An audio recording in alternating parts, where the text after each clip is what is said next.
Y obviamente la economía, bueno, a veces no tenemos tanto dinero para poder ajustarlo a nuestras necesidades, ¿no? Pero esa es la manera de acción social también de la que estábamos hablando, ¿no? O sea, el hecho de no darle nuestro dinero a las transnacionales, eso está ayudando muchísimo más al país y a ayudar a nuestra gente que está trabajando para fortalecer la economía interna. Muy bien, bueno, vamos entonces a contestar. Primero, pues ya... La compañera aquí tiene una pregunta, no sé si hay es pregunta, sí, porque está habiendo ya más bien comentarios, que no está mal, pero hemos quedado así adelante. Bueno, yo le pregunto qué opina sobre la participación de los jóvenes en estas elecciones, por todo el clima que hubo bueno, muchos participaron, pero otros no ejercieron su derecho, promoviendo el voto nulo e incluso pues siguiendo a ídolos, ¿cómo se llama? Como artistas que también estuvieron promoviendo el voto nulo y que están dentro del sector todavía juvenil. ¿Cómo esto perjudica hacia la transformación y el cambio social del país? Muy bien. Sobre la primera pregunta de si habría diálogo con Peña Nieto o si con Calderón, que ya se va, en política el diálogo es fundamental, es una parte muy importante.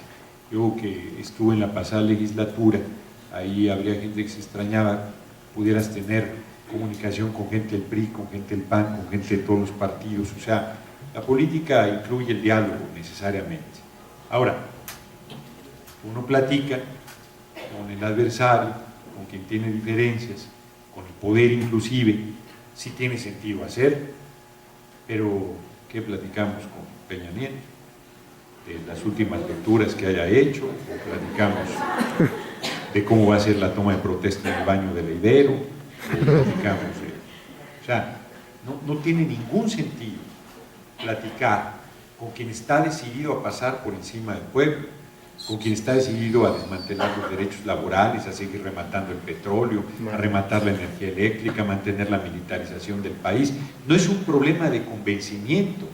Nosotros en la Cámara dimos argumentos contundentes de por qué no deberían seguirse estas políticas neoliberales que han rematado el patrimonio nacional, que han empobrecido al pueblo, que han ensangrentado el territorio nacional, y no era que no entendieran los argumentos, sino que están respondiendo a los intereses de un puñado, que no es el pueblo. A ver, cada año la Cámara vota, lo más importante de sus facultades es el presupuesto. Yo se los decía en tribuna, oigan compañeros, ¿por qué no le metemos educación, a salud, a vivienda, a alimentación, a empleo bien pagado? Les entraba por una oreja y les salía por la otra. No sabían mis compañeros diputados del PRI y el PAN que había que hacer eso, lo sabían perfectamente. No lo hacían porque su cúpula les mandaba en otro sentido. Peña Nieto mismo decide. Yo creo que Peña Nieto es también un instrumento más allá. Yo creo que nosotros, y qué bueno que esto tengo oportunidad de compartir la reflexión con ustedes, vamos por la independencia y la soberanía del país, donde la salida de Peña Nieto es solo una de las necesidades, es uno de los obstáculos, pero construir un país independiente y soberano va mucho más allá, va en el sentido de replantearte una organización donde las riquezas sean para el desarrollo de nuestro pueblo y donde las oportunidades sean en primera instancia para nuestro pueblo mismo. Entonces yo no vería, no es el tiempo de los concertadores, creo yo, no es el tiempo de los negociadores, yo creo que es el tiempo de los guerreros y de las guerreras, creo que es el tiempo de los hombres y mujeres de lucha que impulsen la transformación. Ya vendrán tiempos de pactar, de acordar, ya tendrá que hacerse un congreso constituyente, ya tendrán que hacerse muchas cosas, pero este es el momento de impulsar los cambios desde mi punto de vista. Sobre el tema que comenta el compañero que ha vivido en varios países y le sorprende, yo he vivido solo en este y también me sorprende que no haya respuesta. Yo digo, los jóvenes, simplemente 7,5 millones rechazados de las universidades públicas, me sorprende que los jóvenes no se rebelaran. Decía la compañera que ya tuvo que irse, que han estado luchando. No ha habido grandes movilizaciones para que no haya un solo rechazado. Al contrario, los jóvenes piensan que se quedan fuera porque ellos son bobos, porque no están bien preparados, cuando es un mecanismo perverso para negarles la educación pública. Bueno, la educación es pública y gratuita, y todo el mundo paga cuotas en las escuelas públicas, y se deja, desde la preprimaria hasta la universidad. Pero peor es aún, efectivamente, cuando fusilaron a los jóvenes en Salvarcar, en Ciudad Juárez, 5 muchachos que estaban en una fiesta y fueron fusilados literalmente. Los jóvenes no alzaron la voz. Bueno, cuando desapareció Yetro Ramsés de aquí, de Cuernavaca, se lo llevaron al campo militar y luego apareció muerto en Tlaxcala, los jóvenes no alzaron la voz tampoco. O cuando los niños de la familia Almanza Salazar fueron asesinados en un retén de Tamaulipas de 5 y 3 años, uno en los brazos de la madre, no solo los jóvenes, sino nuestra sociedad no dijo, oigan, ¿qué les pasa? 5,000 niños hay muertos dentro de eso. A mí cuando las madres de Juárez fueron a la Cámara de Diputados, y una de ellas me acuerdo, nunca me acuerdo del apellido, se me borró, pero su testimonio era desgarrador. Tenía un hijo de 27 y uno de 28. Los dos se los llevó el ejército, sé quién se los llevó, sé que es una militar, sé quién era el responsable. Hace 1 año y medio de eso, decía, regrésenme los cadáveres, los quiero enterrar. Caray, o sea, ¿cómo puede haber insensibilidad frente a una cosa de ese tipo? O sea, no había mayor respuesta frente a ese tipo de cosas. Yo creo que nos hemos tardado en reaccionar. Yo creo que nuestro pueblo es un pueblo agachón y es un pueblo de lucha, es las dos cosas. Y ya es el momento de sacar la casta, de decir basta ya de todos estos atropellos y todas estas arbitrariedades. Y yo comparto también contigo que no es un ente sobrenatural. Yo soy ateo, yo sí soy ateo, respeto la creencia de cada quien, pero yo no creo que un ente sobrenatural vaya a venir a cambiar las cosas. Yo creo que ni siquiera los creyentes lo creen, porque está claro que eso no sucederá, y mucho menos un diputado, un senador, un alcalde, un gobernador, un presidente. Tiene que ser el pueblo organizado, la lucha y la organización de la gente la que cambie las cosas. Lo que no hagamos nosotros por nosotros mismos no lo va a venir a hacer nadie, y esa es la convocatoria obligada. Contra las instituciones, pero ¿y si la propia sociedad? Pues la propia sociedad es una institución. Y las sociedades, ustedes lo han visto, el estudio, y lo han vivido, las instituciones generan su forma de reproducción, generan sus formas de control, generan sus formas que a veces pues, hay que romper, que hay que transformar. A veces se reforman, pero a veces hay que, de plano, revolucionarlas. Y la historia de la humanidad es la historia pues, de esas transformaciones, de esos cambios. Desde la familia misma, el padre y la madre que te quieren mucho, hacen todo para adaptarte a la sociedad, no para desadaptar. Y hacen, por lo tanto, todo para generar los controles existentes. Las escuelas cumplen también ese papel. Y yo creo que nosotros tenemos que construir escuelas que sean liberadoras, escuelas que den instrumentos de ejercicio crítico en la gente y que generen un proceso constante de transformación, de cambio, de mejora, de desarrollo de las personas. Y claro, nosotros tenemos que hacernos cargo de que tenemos que enfrentar todos esos obstáculos. No estemos esperando el aplauso de la gente por estar impulsando la transformación. No estemos esperando el aplauso de la gente por estar impulsando los cambios. Al contrario, al principio vas a ser atacado, vas a ser denostado, vas a ser descalificado, vas a ser al principio ridiculizado, burlado, después atacado. Pero como decía Gandhi, primero no te hacen caso, luego se burlan, luego te atacan, luego ya ganaste, ¿no? O sea, yo creo que nosotros tenemos que impulsar esa transformación. Y yo, perdón que lo personalice, pero soy un buen ejemplo de estas cosas. Acabo de estar en una estación de radio aquí en la mañana, en Morelos, en Radiorama, y me decía el conductor, es que tú eres, tus formas, un protagónico. Yo le decía, pon un ejemplo.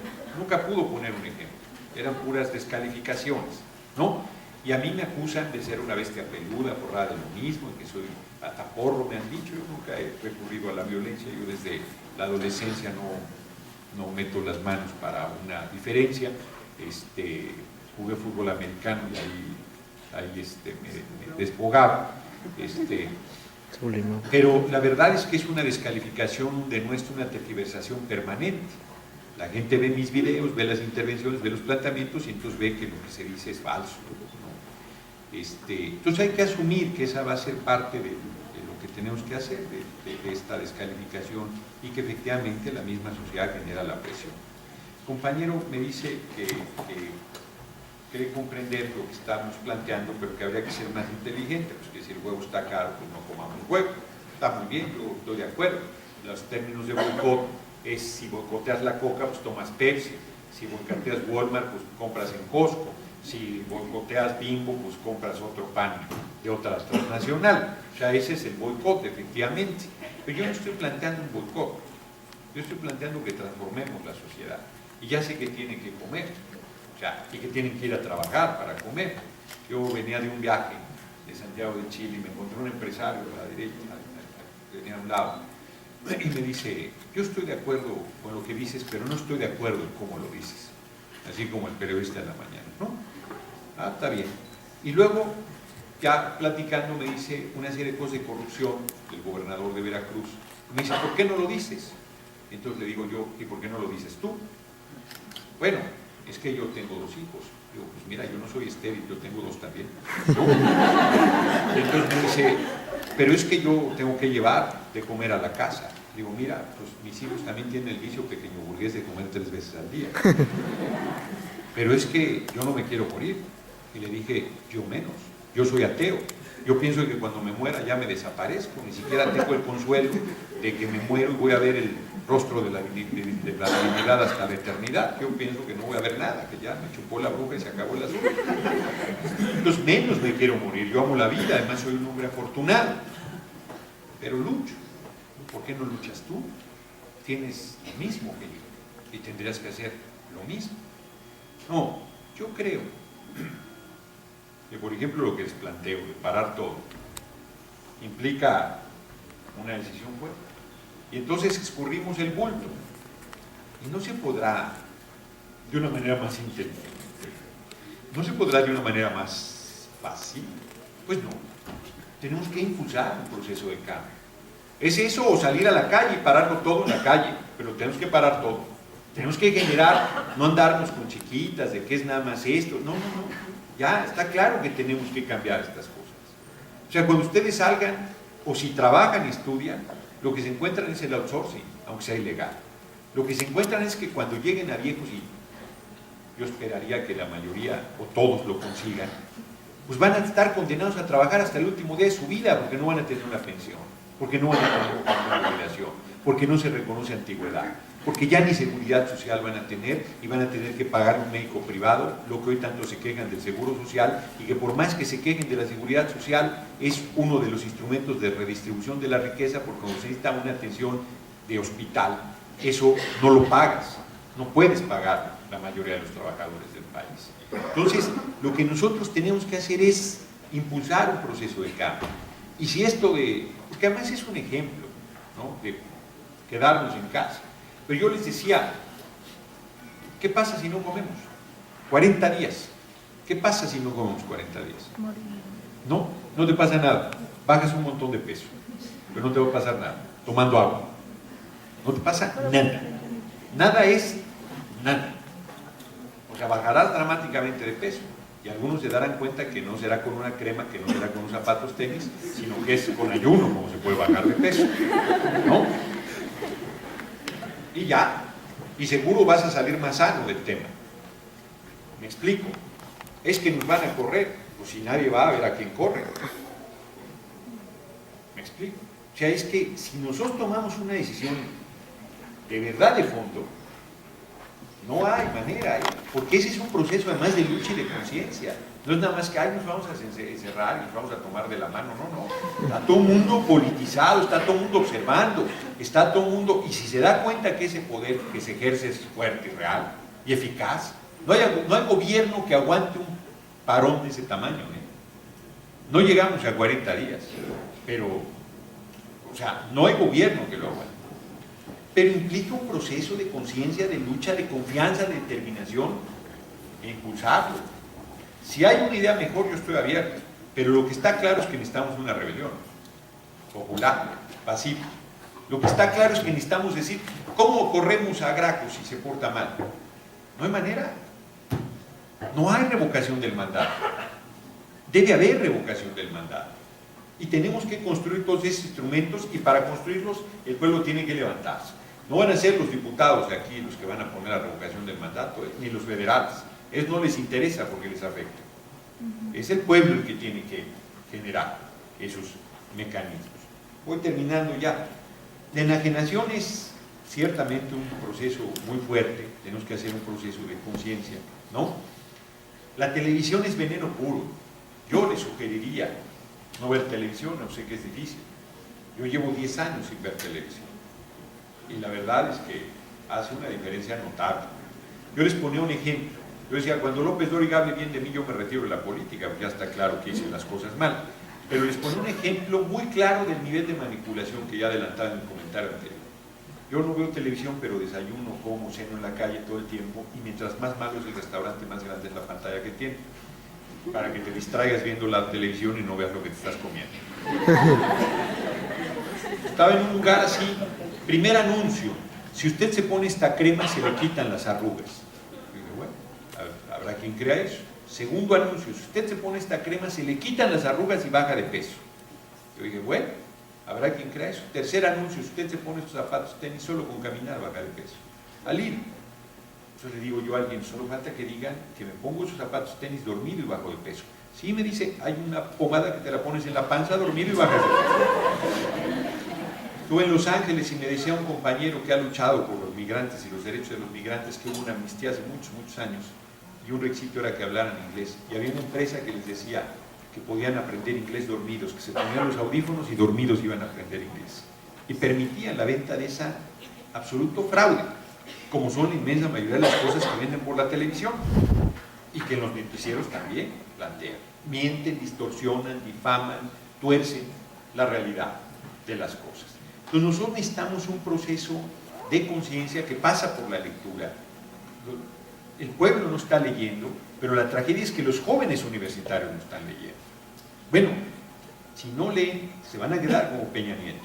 Peña Nieto tiene maestría y no ha leído un libro completo en su vida. Es una tragedia, es una tragedia. La lectura es muy importante y no es un asunto de obligación. Yo estudié en una universidad muy marxista y mi sueño era hacer la revolución socialista y expropiar los medios de producción. Yo soy más modesto, me conformo con hacer el primer país de hombres y mujeres lectores empedernidos del mundo. La lectura les da instrumentos de transformación muy importante y es un placer, no es una obligación. Tomen un libro que les guste, si no les gusta, hagan un lado y otro y otro y otro hasta que encuentren el que los atrape y no lo quieran soltar, y es parte de los procesos también de conciencia y de crecimiento. ¿Y qué garantía tenemos de una independencia? Pues la garantía de la fuerza y de la lucha y la profundidad que el pueblo desarrolle. ¿Cómo hacer que no nos afecte? Si a nosotros nos bloquearan como a Cuba, nos moriríamos de la risa, porque tenemos todo. Tenemos petróleo, tenemos minerales, tenemos energía eléctrica, tenemos agua, tenemos litorales, tenemos tierras, tenemos 110 millones de mexicanos que producen tanta riqueza que la han saqueado tantas veces y la siguen saqueando. O sea, nosotros no dependemos del exterior. No tendríamos, cuando se nacionalizó Petróleos Mexicanos, dijeron que nos iba a llevar la tierra a las muchachas. Bueno, los mexicanos son tan creativos que hicieron los repuestos, hicieron la maquinaria, generaron tecnologías propias, sacaron adelante a Petróleos Mexicanos. Y ha sido durante todas estas décadas el eje fundamental de la economía de nuestro país, da 38% del presupuesto nacional. Si dijeran que no vuelven más, les pondría un monumento a los capitales transnacionales. No requerimos de eso, porque la riqueza se produce con trabajo, no se produce de otra manera. Y si nos cobraran, pues ahí verían cuando les pagamos. Porque nosotros también tenemos 110 mil millones de dólares de reservas, que si le dijéramos a Estados Unidos, nos las pagas ahorita, aquí está tu papel y danos huevo, danos maíz, danos frijol, danos arroz, danos carne, danos petróleo, danos lo que te dé la gana, pero llévate tu papel, no podría pagar, porque es pura especulación los billetes de dólares. No tienen como antes el sustento en oro, ahora no tienen sustento en absolutamente nada. Es una economía especulativa y ficticia en la que estamos viviendo. Entonces, esos supuestos problemas La verdad es que al contrario, nos harían fortalecer nuestro mercado, fortalecer nuestra planta productiva, nos harían fortalecer nuestras oportunidades. Yo aspiraría a tener buenas relaciones con todos los países, Estados Unidos incluido, pero si se ponen brusco, que le hagan como quieran, que nosotros podemos decidir un destino propio para nuestro país. Porque lo contrario, como decía la compañera, ha sido lesivo. Dijeron que con el Tratado de Libre Comercio, vamos terminando ya, nos iba a ir muy bien. Ya, nomás les faltaba decir que hasta nos íbamos a poner güeros y ojos azules. Miren nada más cómo nos ha ido. Todo lo que han privatizado. Yo pongo mucho este ejemplo.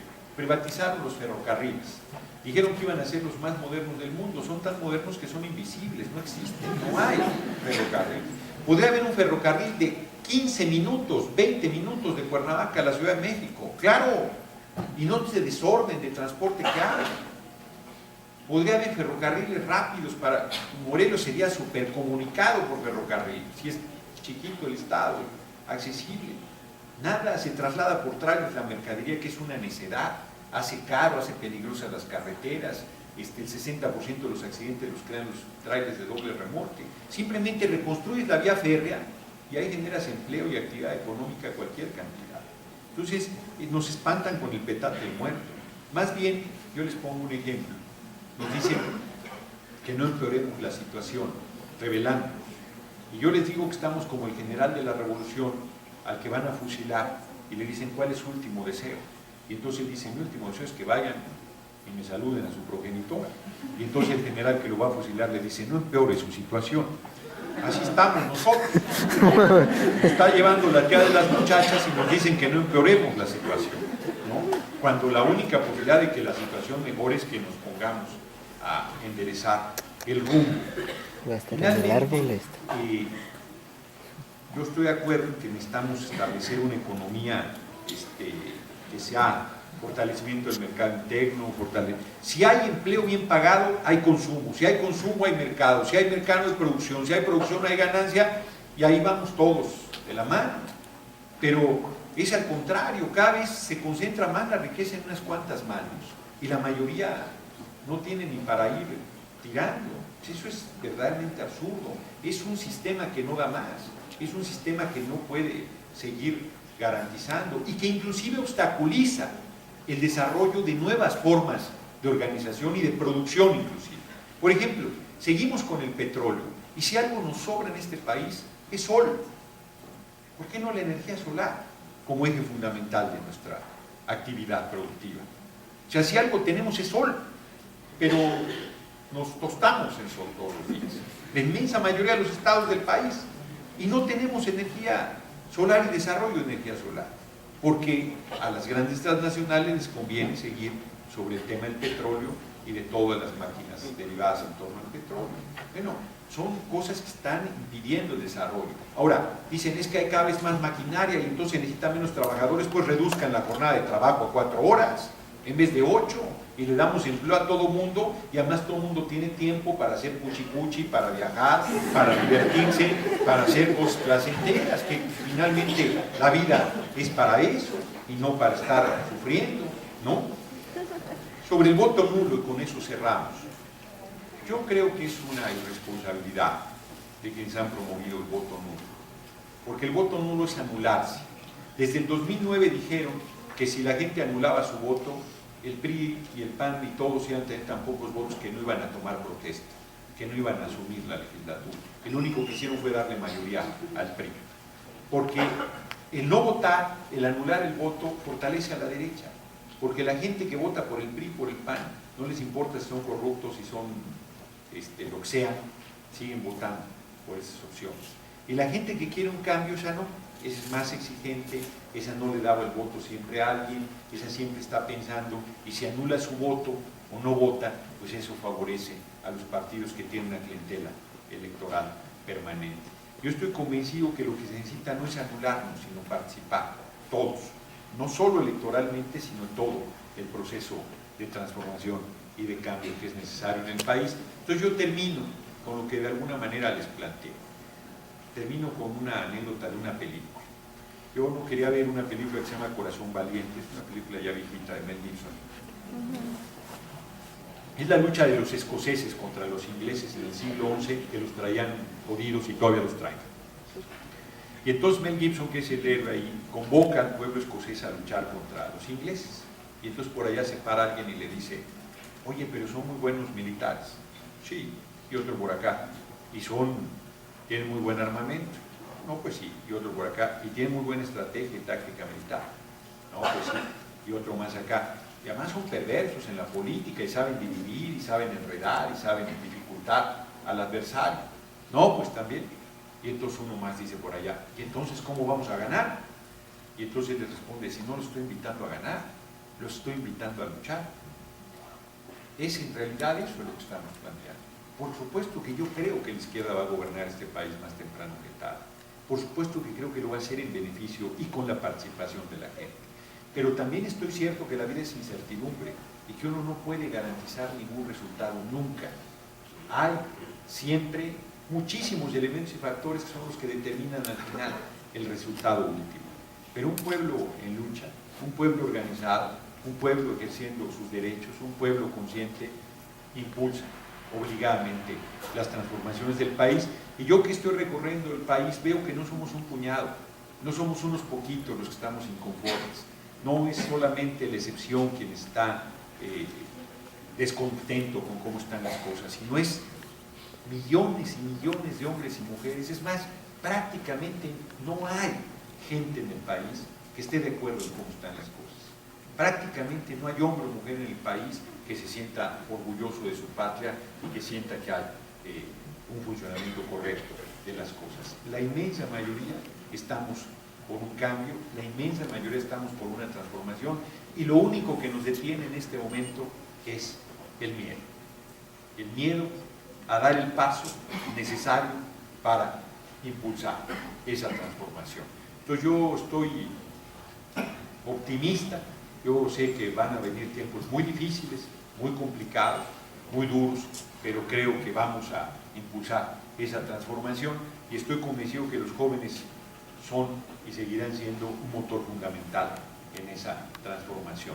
Yo, si aquí de este auditorio, y con eso cierro, un solo muchacho, una sola muchacha, sale con una actitud de firmeza, de determinación, de impulso a la transformación, va a ser de una influencia impresionante en la universidad, va a ser de una influencia impresionante en su espacio y va a generar con su propia actividad el proceso de los cambios que son necesarios en nuestro país. Una sola persona que lo haga con determinación, pero son muchas más las que están siendo motivadas y las que están siendo convocadas en este esfuerzo de transformación que es tan necesario en el país. Y yo, mientras no surja una idea mejor, seguiré impulsando no solo la rebelión popular pacífica, sino seguiré compartiendo con la gente esta idea de atrincherarse los días que sean necesarios hasta que hagamos que el sistema se caiga y que se abran las condiciones para un proceso de cambio profundo en el país. Yo quiero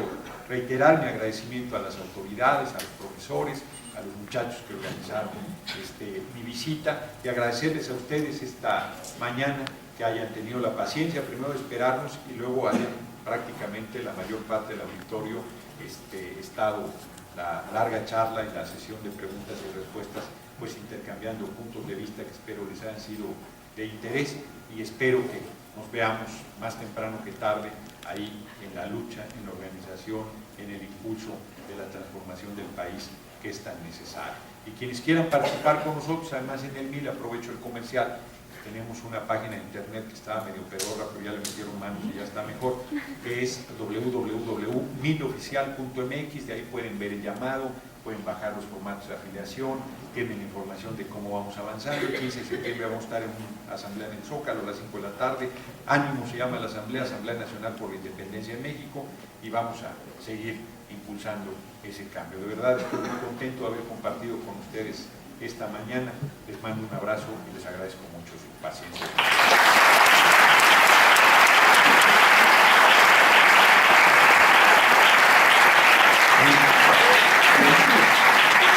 Damos las gracias al licenciado Gerardo Fernández Noroña.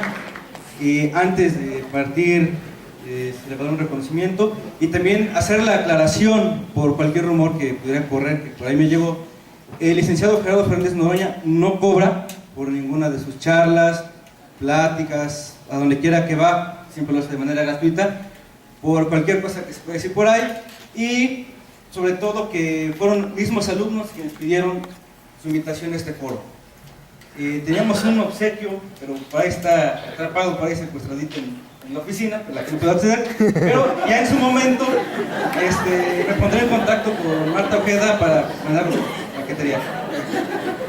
Bueno, la Universidad Autónoma del Estado de Morelos, a través de la Facultad de Psicología, otorga el presente reconocimiento al licenciado Gerardo Fernández Noroña por su participación en el primer foro de Psicología Social Actores del Cambio, 5, 6, 7 de septiembre de 2012, con la ponencia Movimientos Sociales Contemporáneos.